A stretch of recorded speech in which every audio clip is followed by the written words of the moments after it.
Welcome to our YouTube channel Sociology Sense.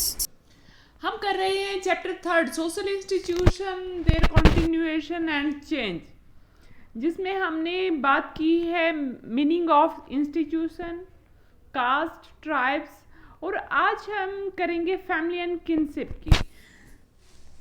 Family and kinship, family क्या होती है या किनशिप क्या होती है, यानी कि परिवार से आप सभी लोग भली भांति परिचित है कि प्रत्येक व्यक्ति किसी न किसी परिवार का हिस्सा होता है, और परिवार को बनाने में सबसे अहम रोल किसका होता है? नातेदारी का, यानी कि किनशिप के द्वारा हमारा जो परिवार है वो तैयार होता है।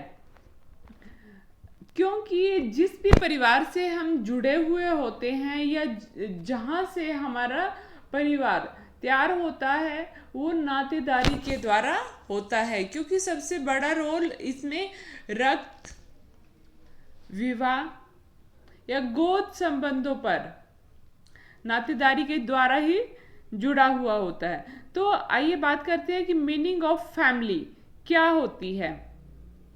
परिवार लोगों या सदस्यों का वह समूह है जो रक्त, विवाह या गोद संबंधों पर नातेदारी से जुड़ा रहता है, जिसे हम एक नातेदारी समूह भी कह सकते हैं। कारण क्या है कि नातेदारी यानी कि किनशिप के द्वारा ही हमारा जो परिवार का समूह है वो बनता है। जो सदस्य जुड़ते हैं वो नातेदारी के द्वारा ही जुड़ते हैं, जिनमें रक्त संबंधी भी आ जाते हैं, मैरिज के द्वारा जो लोग हमारे से जुड़ते हैं वो भी आ जाते हैं, और कई बार क्या है कि हम गोद ले लेते हैं, यानी कि किसी बच्चे को हम गोद लेते हैं तो वो भी हमारे परिवार का एक हिस्सा बन जाता है, यानी कि वो भी फैमिली मेम्बर्स कहलाता है। और सबसे बड़ा रोल जो है परिवार का वो समाजीकरण में होता है, कि बच्चे का जो समाजीकरण है, यानी कि बच्चे की जो फर्स्ट स्कूलिंग होती है वो परिवार से होती है। वो सबसे पहला पार्ट जो है वो अपने परिवार से ही सीखता है, जिसमें उसके माता पिता का अहम रोल होता है, जिसके कारण परिवार अपने सदस्यों को एक पहचान भी दे पाता है। क्योंकि जो भी हम सीखते हैं वो हमारी एक आइडेंटिटी हो जाती है, और उसी को हम जब अपने घर से बाहर निकलते हैं तो उसी को हम शो करते हैं जो हमने अपने घर के अंदर सीखा है। यानी कि अपने दरवाजे के अंदर हम जो सीखते हैं वही अपने दरवाजे से बाहर निकलकर हम एक्सप्रेस करते हैं। तो इसमें परिवार का बहुत बड़ा रोल होता है, जिसकी वजह से इसका जो महत्व है सोसाइटी में काफ़ी बढ़ जाता है। और इसी कारण से जो फैमिली है वो भी इंस्टीट्यूशन का ही पार्ट है, क्योंकि वो भी एक सिखाने का कार्य करती है, समाज को मैनेज करने का कार्य भी फैमिली करती है, जिसके कारण सबसे बड़ा जो इंस्टीट्यूशन है समाज में वो है फैमिली। अब बात करते हैं कि टाइप्स ऑफ फैमिली, इनकी फैमिली के कितने प्रकार होते हैं। तो फैमिली मेनली 2 टाइप्स की होती है। First is nuclear family and second is joint family. First is nuclear family, जिसे हम मूल परिवार भी कहते हैं, छोटा परिवार भी कहते हैं, एकाकी परिवार भी कहते हैं। जबकि जॉइंट फैमिली को विस्तारित परिवार भी कहते हैं, एक्सटेंडेड फैमिली भी कहते हैं, और संयुक्त परिवार भी कहते हैं। तो सबसे पहले हम जानते हैं कि न्यूक्लियर फैमिली होती क्या है। न्यूक्लियर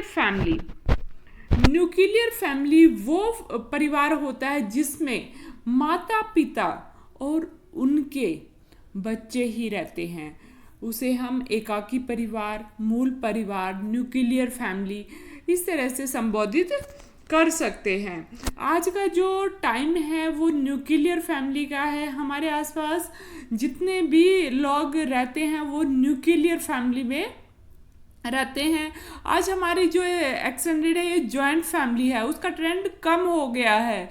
उसका रीज़न क्या है कि लोग जो हैं रोजगार की तलाश में अपने घरों से बाहर चले जाते हैं, जिसके कारण पूरी की पूरी फैमिली उनके साथ नहीं जा सकती, और वहाँ पर जो स्ट्रक्चर ऑफ फैमिली तैयार होता है वो न्यूक्लियर फैमिली का हो जाता है। क्योंकि एक बंदा जब जाता है तो अपने साथ अपने बच्चे या वाइफ को ही ले जा सकता है, क्योंकि वो रोजगार की तलाश में जा रहा है। तो वहाँ पे उसको रोजगार मिलेगा नहीं मिलेगा वो डिपेंड करता है वहाँ के इन्वायरमेंट पे। तो उसी वजह से वो पूरी फैमिली को नहीं ले जा सकता, और वो अपने बच्चे और वाइफ के साथ ही जाता है ताकि वो वहाँ पर उनका भरण पोषण आसानी से कर पाए, और जो वर्कलोड है उसको वो वहाँ सहन कर पाए। तो जिसके कारण जो हमारे ट्रेंड है फैमिली का वो क्या है, न्यूक्लियर फैमिली का तैयार होता जा रहा है। अब हम बात करते हैं जॉइंट फैमिली।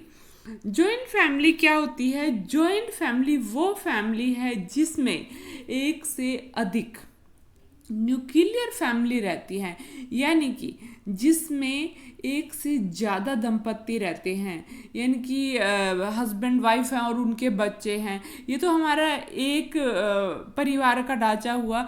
तो जब इस तरह के कई फैमिली उसमें रहती हैं तो वो क्या हो जाती है, जॉइंट फैमिली, जिसमें दो या दो से अधिक पीढ़ियाँ भी हो सकती हैं, इकट्ठी एक साथ एक छत के नीचे रहते हैं, उन एक ही किचन का बनाया हुआ खाना वो खाते हैं।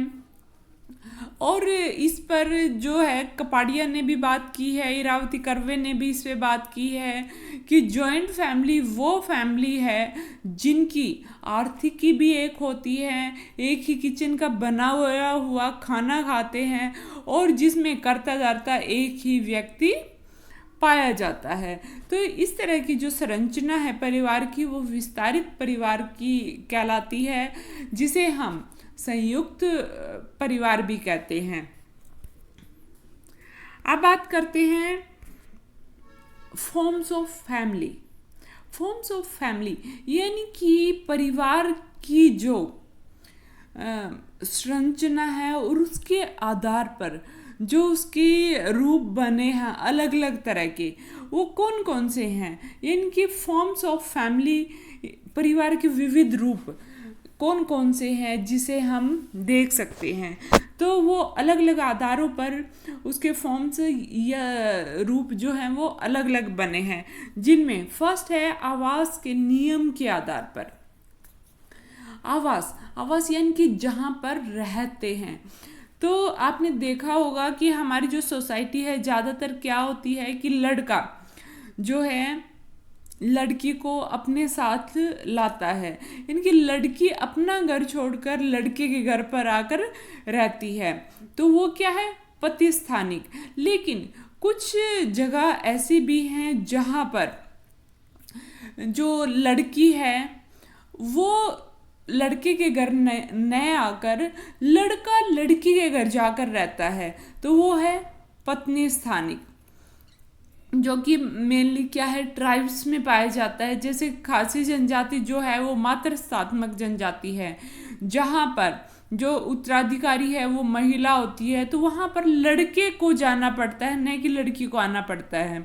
तो ये क्या है, इनकी आवास निवास स्थान उनका कहाँ पर है, पति के घर पर है या पत्नी के घर पर है।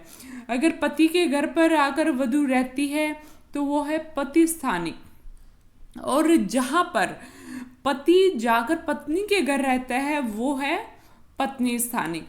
तो फर्स्ट हमने किया फॉर्म्स ऑफ फैमिली आवास के नियम के आधार पर, इनकी रेजिडेंस के अकॉर्डिंग क्या है, तो वो है पति स्थानिक और पत्नी स्थानिक।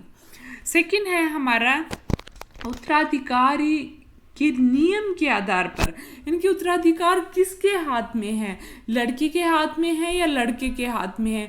जहाँ पर हमारा पुरुष प्रधान समाज है वहाँ पर जो सत्ता है वो पितृस्थात्मक पाई जाती है, यानी कि पिता के बाद जो धरोहर है वो किसको प्राप्त होती है, पुत्र को प्राप्त होती है, जिसे हम पितृस्थात्मक कहते हैं। और इसी तरह से जो सत्ता है माता से बेटी को जाती है यानी कि लड़की को जाती है, तो वो क्या है, मातृस्थात्मक। मातृसत्तात्मक जो है वो हमारी गारो, खासी, जयंती तीनों ही ट्राइब्स ऐसी हैं जहाँ पर मातृसत्तात्मक सत्ता पाई जाती है। आमतौर पर आप लोगों ने हर जगह देखा होगा कि हमारे यहाँ पे पितृसत्तात्मक सत्ता ज़्यादा पाई जाती है, क्योंकि हमारी जो सोसाइटी है वो पुरुष प्रधान सोसाइटी है। इनकी मेल जो है वो मेन होता है, तो उत्तराधिकारी भी पिता के बाद पुत्र ही होता है। नेक्स्ट है हमारा वंश के आधार पर। वंश के आधार पर भी दो ही प्रकार पाए गए हैं, मातृवंशीय और पितृवंशीय।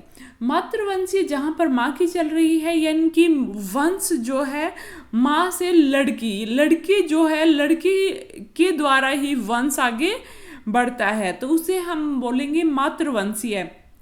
और जहाँ पर लड़के यानी कि पुत्र के द्वारा वंश को आगे बढ़ाया जाता है वो है पितृवंशीय। तो इस आधार पर हमारी जो फैमिली है उसके बहुत सारे फॉर्म्स पाए गए हैं, जिसमें आवास के आधार पर, रहने के अनुसार यानी कि लड़का और लड़की किस स्थान पर रह रहे हैं, उत्तराधिकारी यानी कि जो उनकी प्रॉपर्टी है उसका आगे मालिक कौन होने वाला है, यानी कि किसके पास वो जाने वाली है। और थर्ड है वंश, कि हमारी जो नेक्स्ट पीढ़ी है वो किस नाम से जानी जाएगी, लड़की के नाम से या लड़के के नाम से, तो वो है वंश के आधार पर कि वंश यानी कि नेक्स्ट पीढ़ी जो आई वो किस वंश से चलेगी। तो यहीं पर हमारे आज का लेक्चर ख़त्म होता है।